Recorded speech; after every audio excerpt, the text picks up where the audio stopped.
sejam todos muito bem-vindos de volta, tripulantes desta nave. Eu sou a Ellie, estou aqui de novo para mais uma análise para vocês e hoje um filme recém-saído do forno. Eu estou falando de Sorria 2, filme de 2024 e promete ser tão intenso quanto seu antecessor.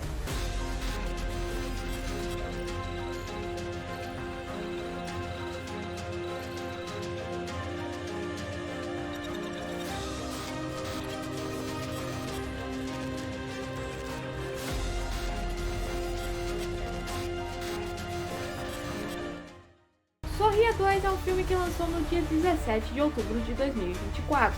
Ainda conta com a direção do diretor Parker Finn. Aqui em Sorria 2 a gente acompanha a estrela pop Sky Riley. Ela está quase entrando em uma turnê mundial depois de uma crise que ela teve. Enfim, a partir desse momento, no meio desse recomeço que ela tem, ela começa a presenciar coisas sobrenaturais na sua vida após ela ter visto um dos seus amigos tirando a própria vida. A partir daí, ela precisa retomar a rédea da sua vida antes que seja tarde demais. Sorria 2, ele é um filme que você precisa, pelo menos no começo do filme, para você entender o começo do filme, você precisa ter assistido o primeiro filme. O diretor Parker Finn, eu achei isso muito interessante, ele fez uma continuação da onde acabou o primeiro filme. Então, assim, realmente, às vezes, se você não assistiu o primeiro filme, você pode ficar com alguns questionamentos, mas isso não vai influenciar tanto assim a sua experiência, porque aqui a gente acompanha outra personagem, que é a Sky Riley, que é uma cantora pop, que ela tinha muita fama, ela tava muito estourada. Enfim, gente, antes de continuar o vídeo, antes de eu falar qualquer coisa, vou ter spoilers, como toda vez que eu falo. Todos os vídeos estão cheios de spoilers. Se você já assistiu Sorria 2, continue acompanhando para você saber a minha opinião e os pontos que eu achei interessantes e os que eu achei não tão legais. Se você ainda não assistiu, assista pelos seus meios. Eu já digo aqui, não se esqueça de se inscrever no canal, curta o vídeo, compartilhe, por que não? Isso pode ajudar muito e nos vemos depois para quem ainda vai assistir o filme, mas para quem já assistiu, vamos continuando? Bem, Sorria 2 era um filme muito interessante, porque aqui a gente vê muito dessa coisa da fama, porque a gente acompanha a Sky Riley em todo o tempo. Desde o momento que a gente vê que ela deu uma pausa na carreira, ela ia começar essa turnê mundial muito antes, só que ela teve um problema de envolvimento com drogas e esse envolvimento fez com que ela perdesse o namorado dela, o Paul Hudson, que infelizmente faleceu após um acidente de carro onde estavam os dois e eles estavam usando drogas. Se você já assistiu num dos flashbacks, quase no final do filme, ela lembra, né, naquela hora que ela tá encarando a entidade de frente, ela lembra que ela teve problemas com droga e esses problemas acarretaram um acidente que infelizmente findou a vida do namorado dela. Então, assim, ela carrega uma culpa muito grande, que é uma coisa que a gente vê também no primeiro filme. A psicóloga, ela carregava um fardo muito grande por conta das coisas que aconteceram com ela, né? E aqui a gente vê isso de novo, eu acho muito legal, porque você tem uma coerência entre os filmes, você tem essa coerência de respeitar o que aconteceu no outro filme, as coisas que a entidade prezam por atacar a pessoa. Então é muito bacana isso aqui. Outra coisa muito interessante é que a gente vê a fama e o custo que a fama tem.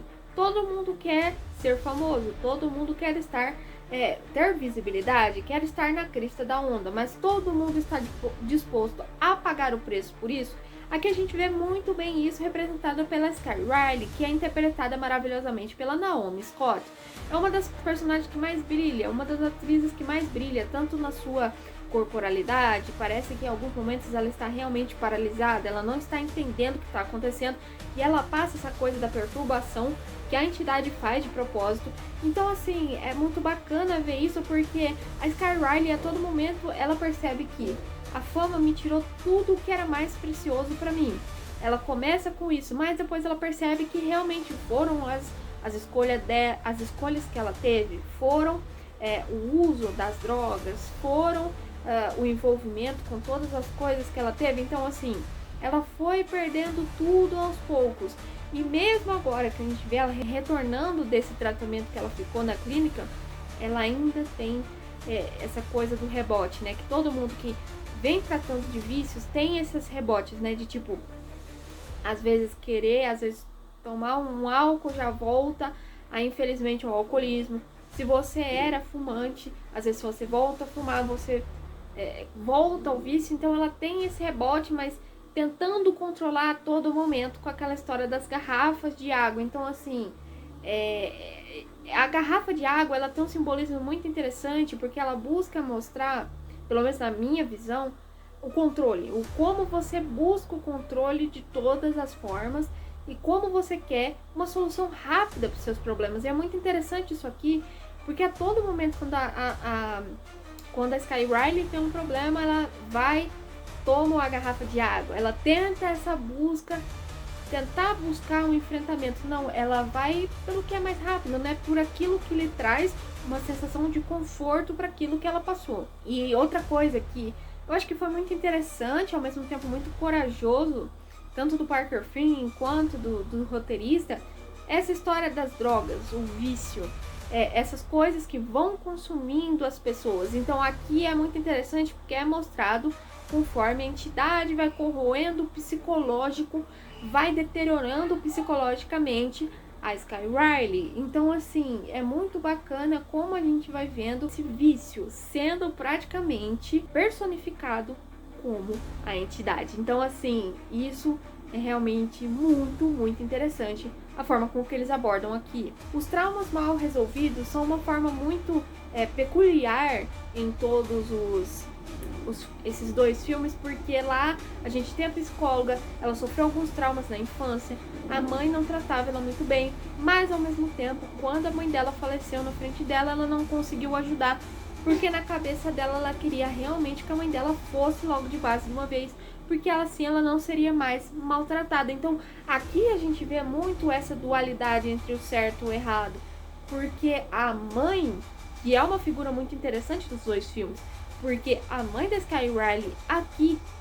também ela é uma figura que ela tem essa dualidade de tipo, às vezes eu quero proteger minha filha, mas o jeito que eu faço faz com que ela fique ainda mais transtornada, ainda mais perturbada e faz com que esse trauma que ela tem do acidente com o namorado fique toda hora voltando, porque não tem essa resolução.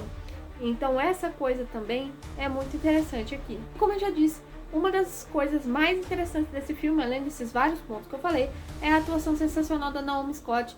Ela está realmente muito bem aqui. Ela realmente personificou a estrela pop que não está sabendo lidar com a carreira, não está sabendo lidar com os traumas, não está sabendo lidar com todas as pessoas rodeando ela, com essa coisa de estar sufocada nesse meio.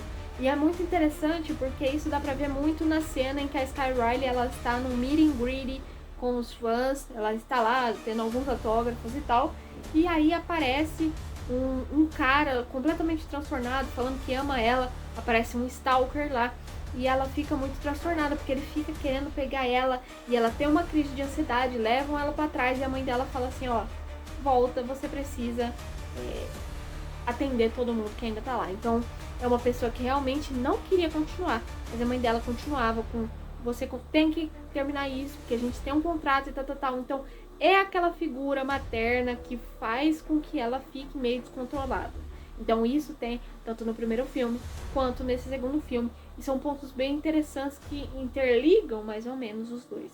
No que diz respeito ao body horror, a primeira sequência é meio perturbadora, mas ainda assim eu achei o Parker Finn bastante, digamos, conservador nesse aspecto. Porque se a gente pegar filmes, né, como, sei lá, Terrifier, como esses filmes que querem muito chocar pelo visual e tem pouca história, eu achei que no primeiro Sorria o Parker Finn, ele foi ao contrário. Ele quis chocar com a história e o body horror foi só digamos assim, um bônus para você ainda chocar visualmente o público. Porque uma coisa que eu vejo muito em filmes de terror psicológico é que as pessoas não entendem muito bem a vibe. Como as pessoas aqui do Ocidente ficaram muito acostumados com essa história de tem que pular na minha cara, tem que estar toda hora à mostra, tem que ser visível, porque senão eles não acreditam, porque senão eles não embarcam na história. Isso é um mal muito chato do Ocidente, porque lá no Oriente a gente vê muitos filmes de terror psicológico e muitos de body horror também, que buscam chocar. A gente vê isso com alguns filmes como Audition, entre outros filmes japoneses que buscam, né? Eu acho que o cinema japonês e até as séries japonesas, eles buscam muito isso do chocar pela cena. Tanto que às vezes algumas séries têm até algumas cenas de abuso, entre outras coisas, que elas são bem reais. Elas são até assustadoras da gente se perguntar, realmente é necessário?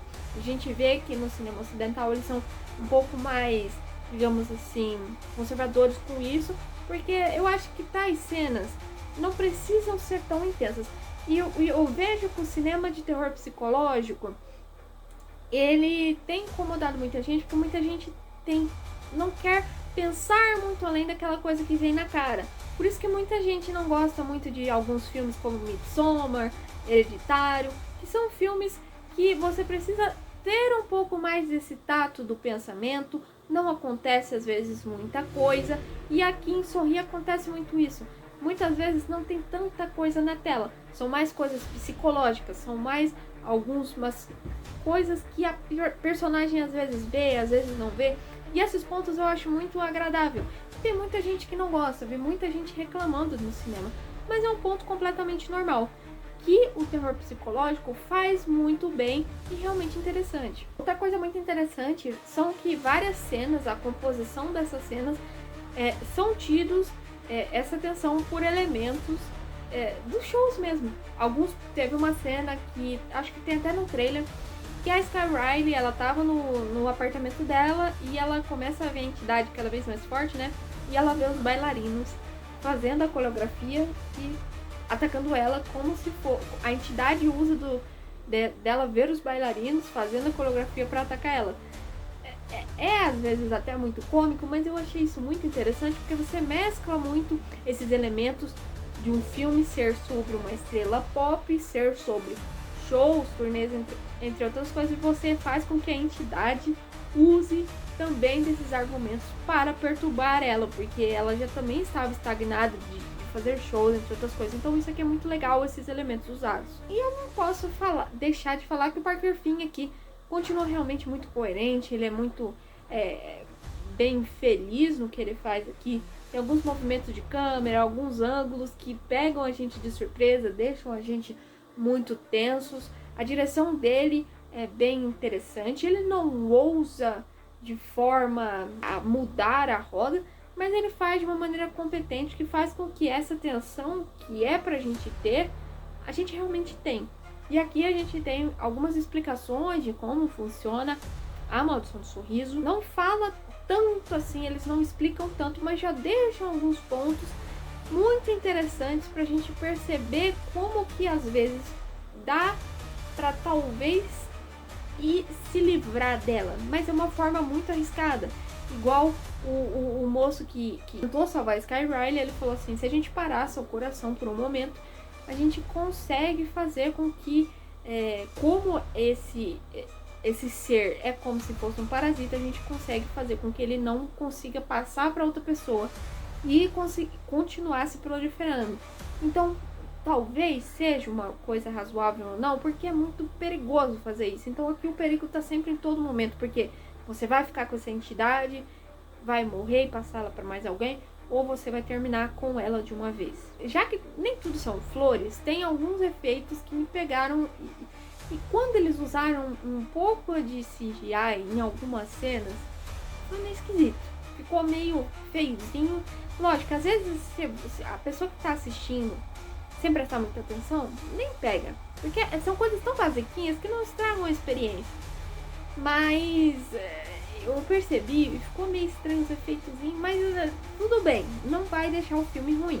E ao final, o confronto final entre a Sky Riley e a entidade cósmica me incomodou um pouco, porque ela não foi tão impactante quanto o primeiro filme.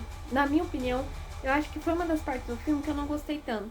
O confronto final, que eu achei que ia ser a coisa mais interessante, ele foi meio apagado, porque assim, A Sky Riley, depois de acontecer várias coisas no caminho, várias coisas muito ruins e o psicológico dela tá bem degradado, ela vai atrás daquele cara que prometeu que ele sabia uma forma de fazer com que ela se livrasse da entidade, sem que ninguém mais fosse contaminado com ela. Eles vão até um galpão da Pizza Hut e lá era um freezer bem gelado. Ele ia aplicar uma injeção no pescoço dela que faria com que ela ficasse praticamente morta por alguns minutos. Depois ele ia dar uma injeção de adrenalina e ela voltaria à vida. Só que o que acontece? O cara sai, ele deixa a porta do freezer entreaberta, ela fica sentada lá quase congelando. A entidade vem, fala que ninguém quer saber dela, volta com aqueles elementos do trauma dela do acidente de carro. Eles se confrontam porque a entidade tá com o físico, né, a aparência da Sky Riley quando estava no acidente de carro, as mesmas roupas, tudo machucado do acidente. Fala as coisas, né, que ela se odeia, que ela não gosta dela mesma. E aí elas vão, né, vão trocando, né, meio que os socos para palavras, né. A entidade vai massacrando a Sky Riley. E aí ela pega uma injeção e ela dá no pescoço. A gente acha que tudo acabou, que deu tudo certo, que, olha, temos um final feliz, mas não tinha injeção. A Sky, ela tava numa ilusão, sendo controlada pela entidade. A gente tem um corte. A gente é levado pra Sky no dia do show. A gente percebe que a mãe dela que tinha morrido não morreu. Era uma ilusão da entidade para perturbar ainda mais a Sky, pra Sky Riley pensar que ela tinha matado a própria mãe. Tudo que tinha dado errado foi mentira. A Sky tava no palco vestido aquela roupa de show. Naquele momento que ela aparece com aquele meio que colã colorido, falando que não vai usar aquela roupa para apresentação, ela vai a partir daquele momento, ou seja, tudo que aconteceu daquele momento para trás não existe, foi obra da entidade brincando com a cabeça dela. A Sky, ela percebe o que estava acontecendo, ela tenta sair daquela situação, ela não consegue, ela está sendo controlada pela entidade. Ela ia cantar e ao invés disso a entidade acaba com a vida da Sky na frente de milhares de pessoas que estavam ali para assistir o filme dela. E a gente não vê essa morte da Sky. Eu não entendi. Talvez seja até uma perspectiva do Parker Finn para não ter tanta coisa assim. E aí a entidade consome a Sky de uma vez, ela acaba com a própria vida e aí todo mundo é contaminado. E aí nós temos o fim de Sorria 2. É um filme bacana, ele tem vários altos, poucos baixos, e é um filme que realmente ele me impacta e às vezes, né, ele até me deixou refletindo um pouco sobre as coisas que aconteceu, sobre alguns pontos que são muito interessantes que foram abordados aqui, mas realmente essa parte do confronto me deu uma quebradinha assim nas pernas, mas é um filme realmente bom e ele faz jus ao primeiro filme, mas como eu falei, um pouquinho mais sangrento e brutal. Bem, eu vou ficando por aqui. Não se esqueça de se inscrever no canal, curta o vídeo, deixe um comentário, por que não? Alguma coisinha, alguma recomendação para outro vídeo, algum vídeo que você gostou de ver, se você gostou do vídeo, um emoji, tanto faz, deixa um comentário aí. Compartilhe o canal, por que não? Não vai custar nada para você e ainda ajuda muito a continuar espalhando aqui os vídeos. E não se esqueça de seguir no TikTok, lá tem bastante vídeos, bastante análises diferentes de mais vídeos e provavelmente aqui ou aqui terão mais recomendações de alguns outros vídeos do canal para você dar uma olhada, algumas outras análises de filmes bons e quem sabe alguns não tão bons. Eu vou ficando por aqui e não se esqueçam de vocês ficarem atentos, porque terão novidades muito interessantes aqui no canal com alguns convidados bem legais. Nos vemos depois para mais vídeos. Até mais!